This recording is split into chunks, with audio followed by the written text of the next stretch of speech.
This is a disclaimer. I'm going to fight this upcoming battle as Rome first. I will then make a separate video where I use the Armenians in the same battle. The next 10 minutes and 56 seconds will be a historical background information leading up to the events of Tigranocerta.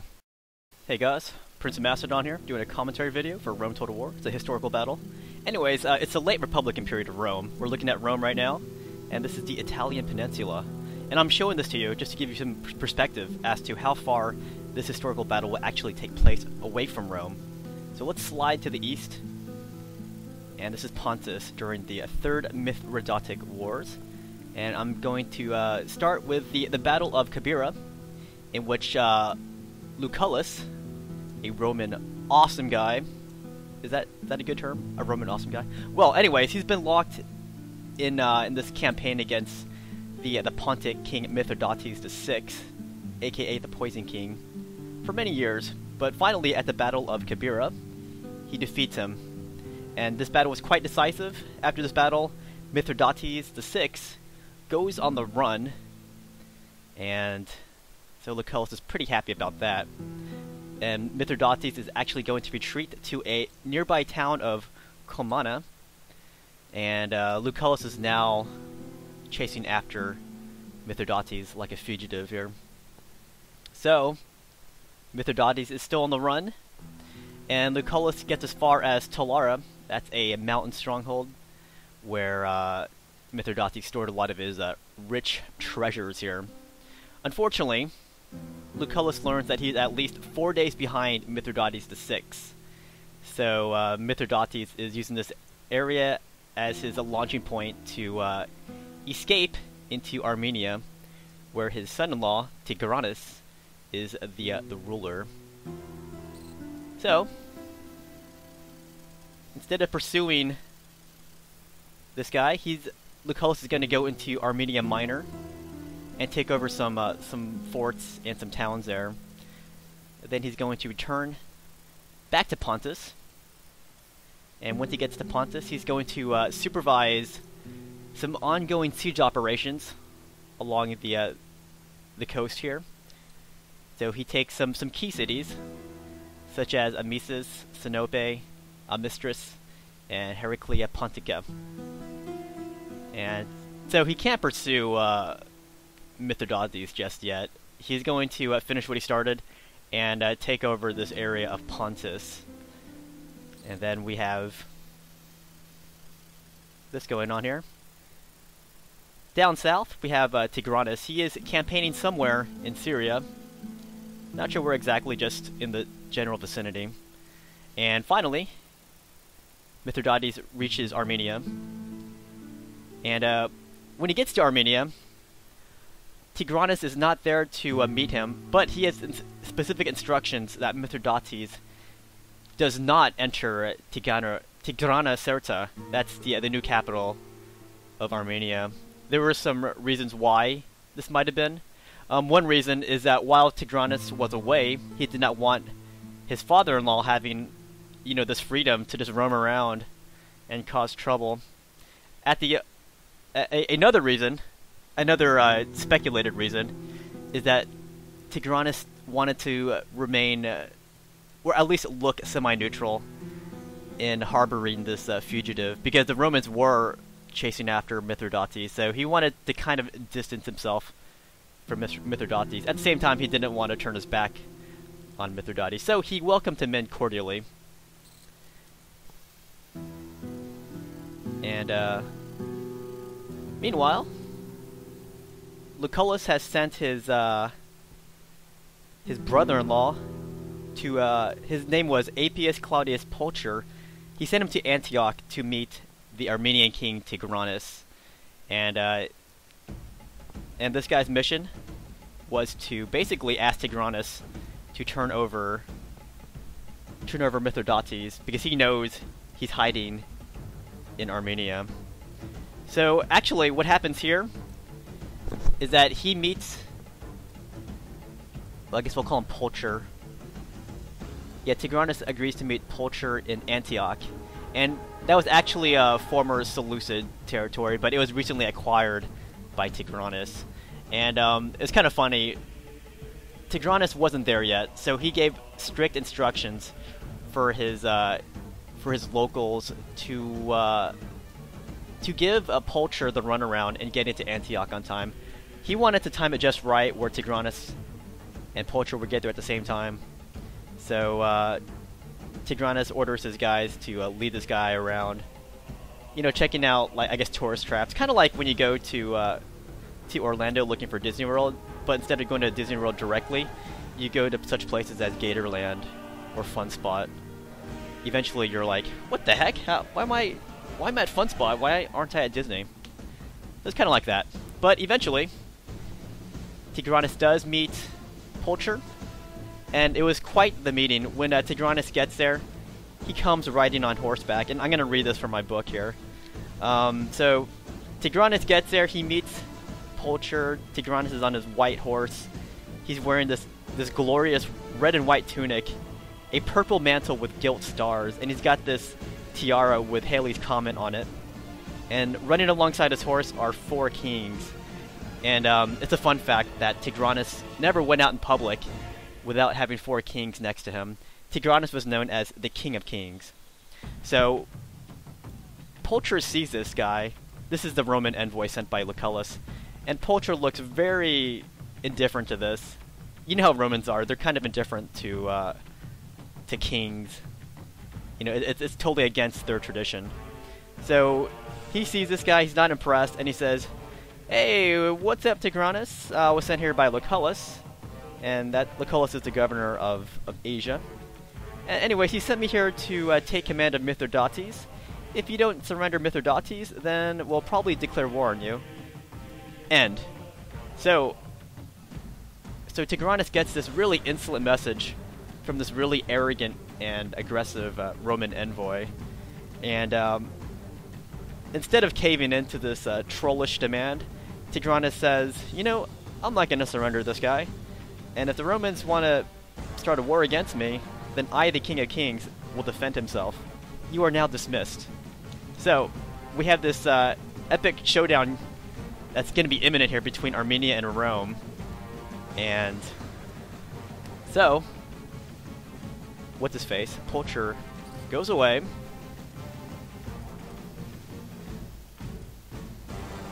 And that is Tigranocerta right there.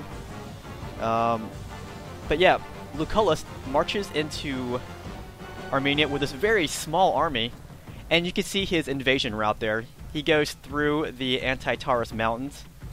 Very rough terrain, but at least it'll take you through an area that's safer, and it's not as direct. Years later, Crassus, he will scorn this route. It's too long for him, and he doesn't want to march his men through this mountain terrain here. Instead, Crassus opts for a more direct route directly through the desert, and his men get slaughtered there in the open, even though the Armenian king warned him that being out in the open would be very dangerous for his men. But anyways, I was kind of going off on a tangent there. Let's go back to this time period. This is 69 BC, the spring. Lucullus marches right into hostile territory with this unbelievably small army. Probably about 12,000 to 18,000 men and about 3,000 horses, something like that. And Tigranes, it's reported by Apian that Tigranes has about 250,000 infantry, 50,000 cav, of which 17,000 of those horsemen are the heavily armored cataphracts. So Lucullus is either really ignorant or he's really super competent about his abilities as a commander. Meanwhile, back in Rome, everyone in Rome is really upset about this because Lucullus did not consult or get permission from Rome to start this new war. And the Senate thinks that Lucullus is doing this just for wealth and for personal gain. So there's this huge outcry.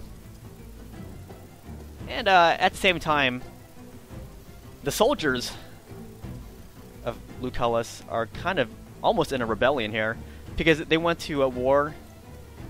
They had this long campaign in Pontus, and then all of a sudden they're getting new orders to march into Armenia. So did this huge rebellion in the mist. But anyways, Lucullus marches through the Anti-Taurus mountains in between the valleys here, taking this very obscure route. Not really obscure, but it's a much better route than what Crassus took later on, going to Parthia. And his men march into Armenia, going right to Tigranocerta, kind of like commandos. Like, no one sees this Roman invasion until it's almost too late. In fact, when Tigranes learns about this from one of his messengers, he has his messenger executed because he thinks his messenger is trying to cause panic, and they can't believe that these Romans are actually invading them. But anyways, this is the epic confrontation here at Tigranocerta between Lucullus and the King of Kings, Tigranes. Alright guys, so I'm going to show you the battle portion of the Battle of Tigranocerta, but this will no longer follow any kind of historical pattern.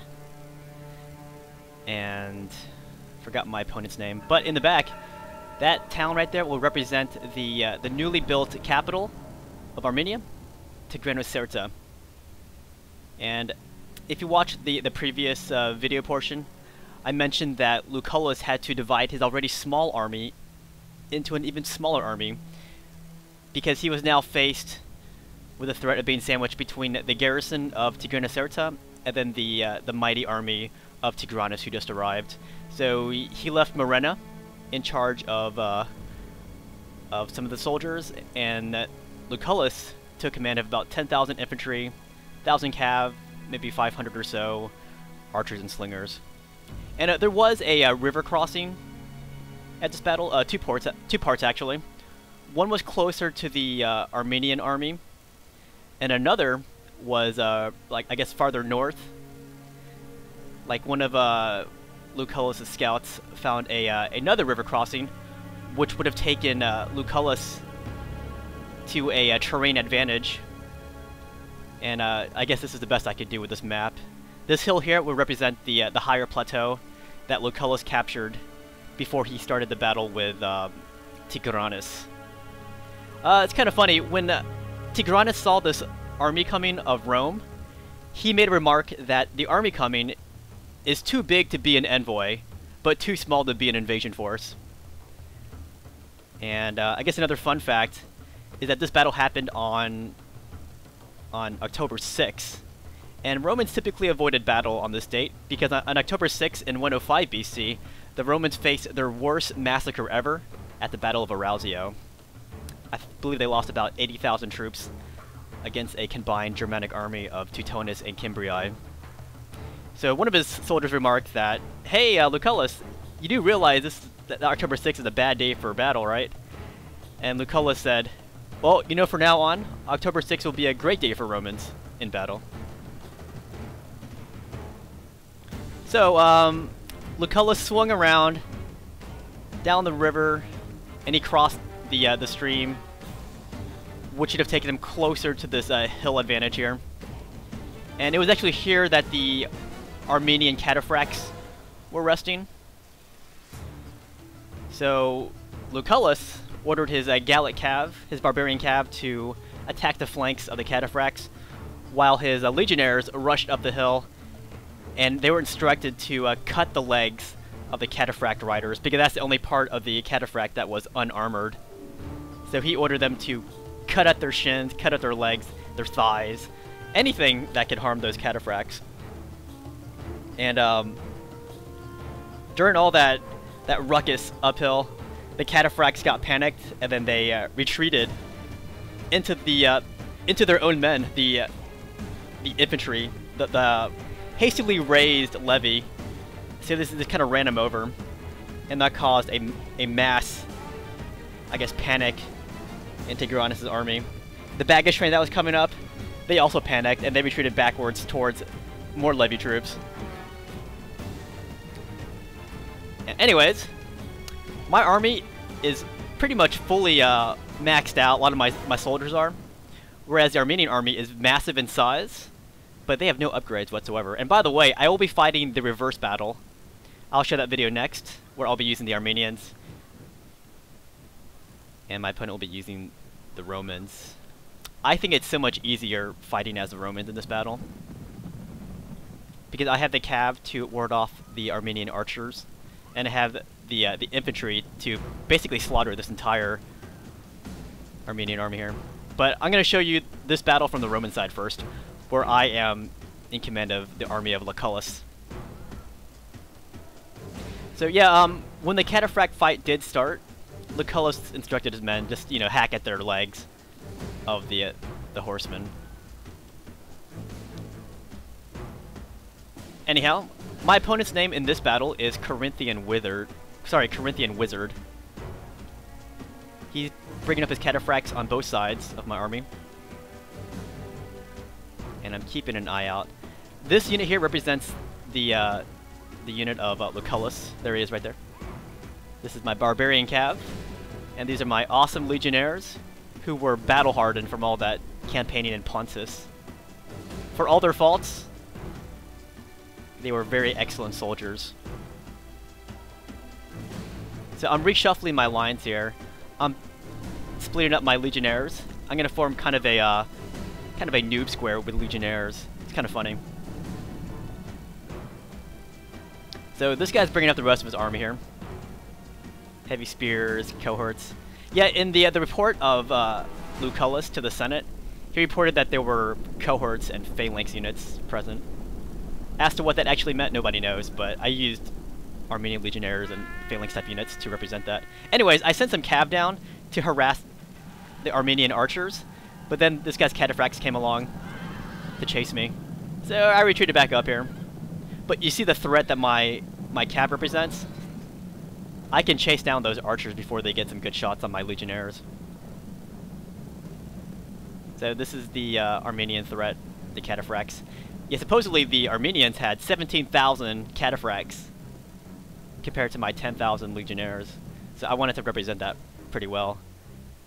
I couldn't represent the other numbers too well, but I represent that number pretty well, I think. And here... Oh, look at that! Sorry, I didn't show you. But yeah, I routed these cataphracts here. Remember, they have no upgrade, so my legionnaires can just slaughter those guys up close. The Armenians have to get rear charges on my legionnaires to stand a chance. But yeah, this is my legionnaires tossing their pila at these cataphracts here. And he's gonna go for my cav right there. Now he's gonna rush in all of his cataphracts.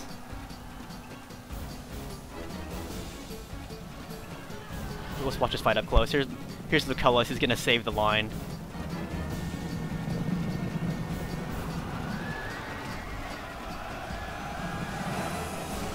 And Lucullus gets a rear charge on these cataphracts. Here comes some more cataphracts. And that unit starts to rout, and I've got some of these legionnaires coming in to surround these guys. The famed fighting prowess of my Fimbrian legionnaires. So I rout those cataphracts.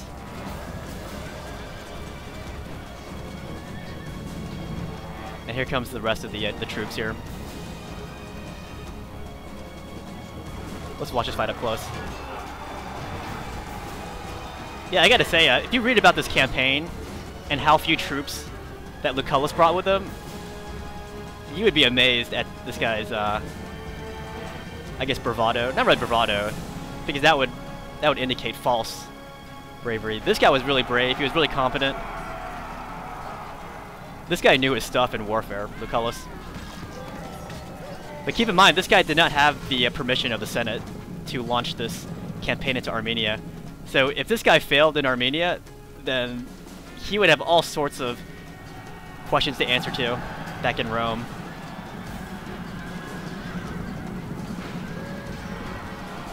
I took down some more cataphracts. These legionnaires are going to get slaughtered.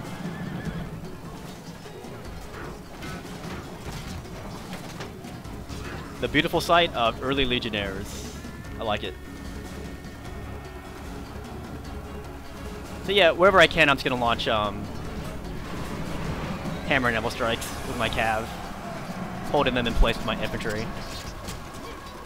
I'm getting showered by those archers, but it doesn't mean anything. When it's from the front, the archers don't really count. Meanwhile, you can see that Corinthian wizard is keeping his Tigranes unit back here.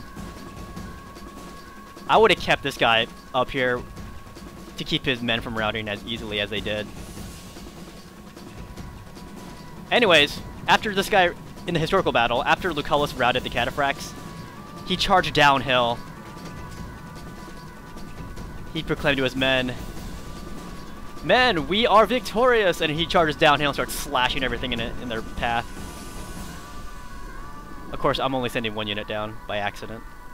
I'm still fighting this fight up here.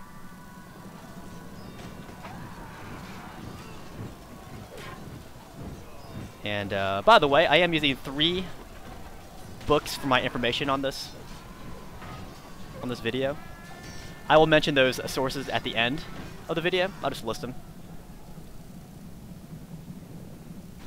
But yeah, these are modern sources. If you want the old ancient sources, then you can refer to Plutarch and Appian.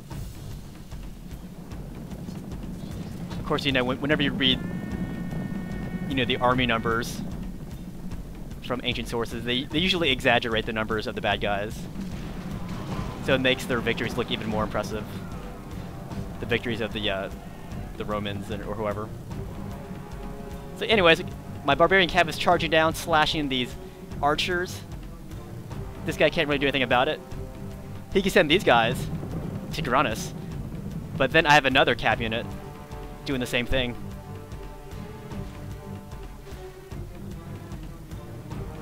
He can't possibly fend off his he can't possibly defend his archers and peltists from 2 cav units when he only has 1. So Tigranes comes charging in, and I'm like, hey, you want to fight? Let's do it. So we have Lucullus versus Tigranes here. This, of course, never happened in the battle. Tigranes fled after this debacle.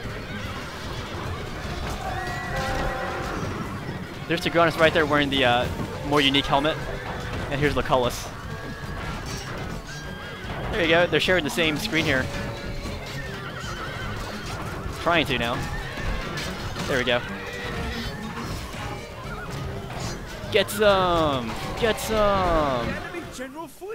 Watch this. Tigranes tries to leave. But watch this. Hey, I gotta call, I gotta sound the horn. Look at me! Whee! Yeah, he's dead. So they lose Tigranes. His men know their doom approaches. And remember, all of his men are reforming back here, but they are so few now. They got the town square. They are reforming back here. So this guy's gonna use his archers and peltists, try to get flank shots on my legionnaires. Here, I've got my back turned on these guys back here, just because I think there's more firepower coming from the side. And while he's targeting my legionnaire here, I'm gonna cut off his escape route with my cav. See this? Now it's too late for them to retreat. I got my cav back here. My guys are depleted and they're really fatigued, but I think they can take down non-upgraded archers who are also tired. Slow motion charge.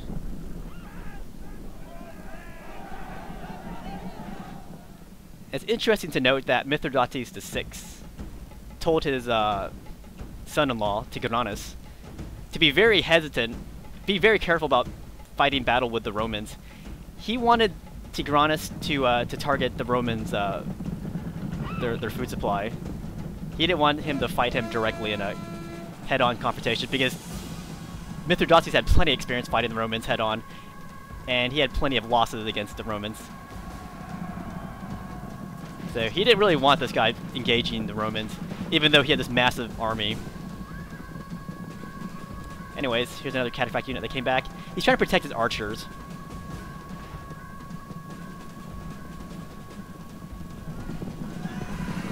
That's me charging his cataphracts, making sure they don't come back.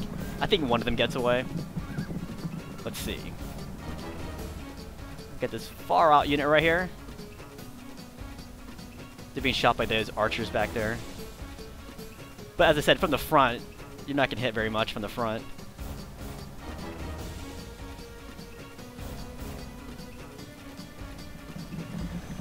There's some more archers getting killed. Here's another fun fact about this battle. After Lucullus routed Tigranes, he still had to contend with the garrison commander at Tigranocerta. The garrison commander, he only had Greek soldiers. Well, he had a bunch of Greek soldiers left, you know, manning the walls.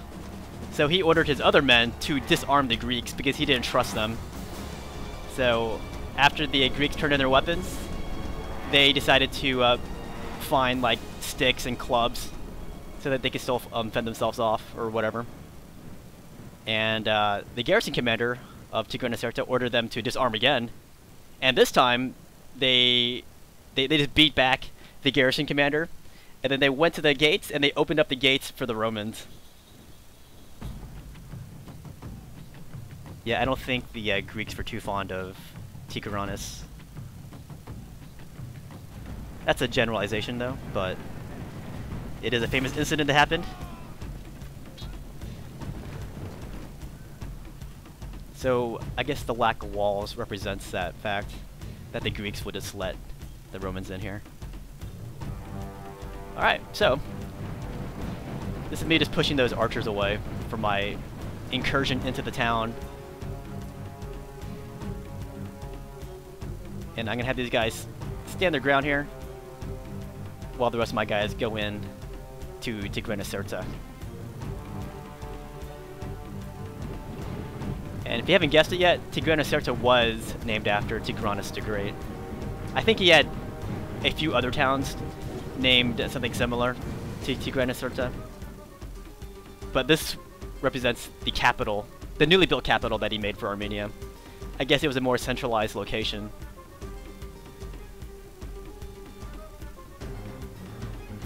And this is what he's left with, my opponent. He's got these units that stop the routing. He's got some cataphracts hiding back here. You can see he's gonna try to ambush me like gangsters. Gangsters fighting in the alleys. Where's all your money?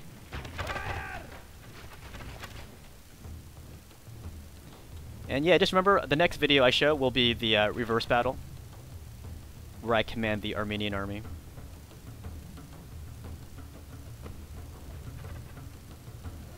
And this guy is still trying to get around my legionnaires here. He's moving his archers around.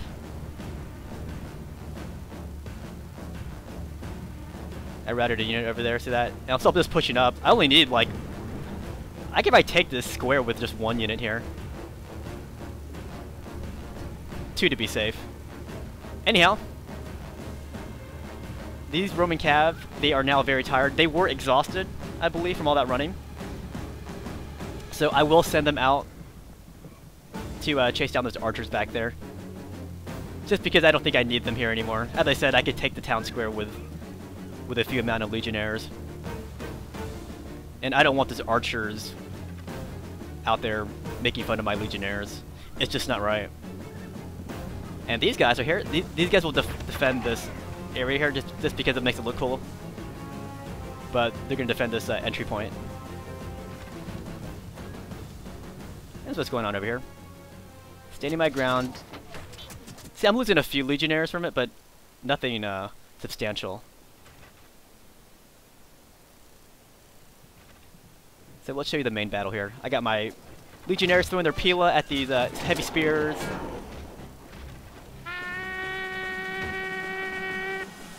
Now they're going to try to charge me. I mean, they are charging. They break. So here's what the town square looks like. He still has some archers left.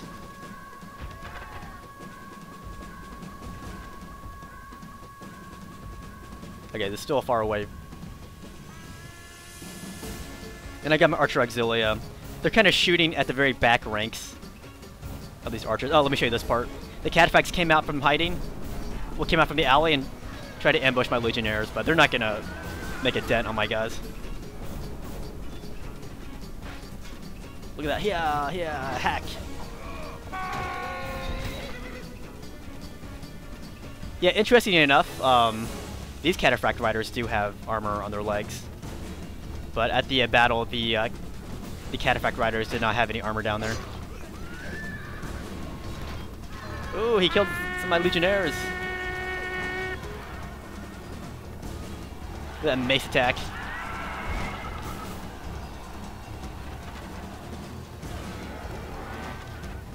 Alright, I can show you my horses killing those archers finally.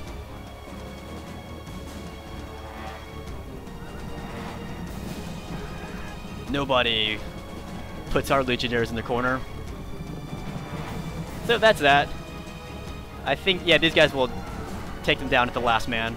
But I want to show you the main fight for the town square.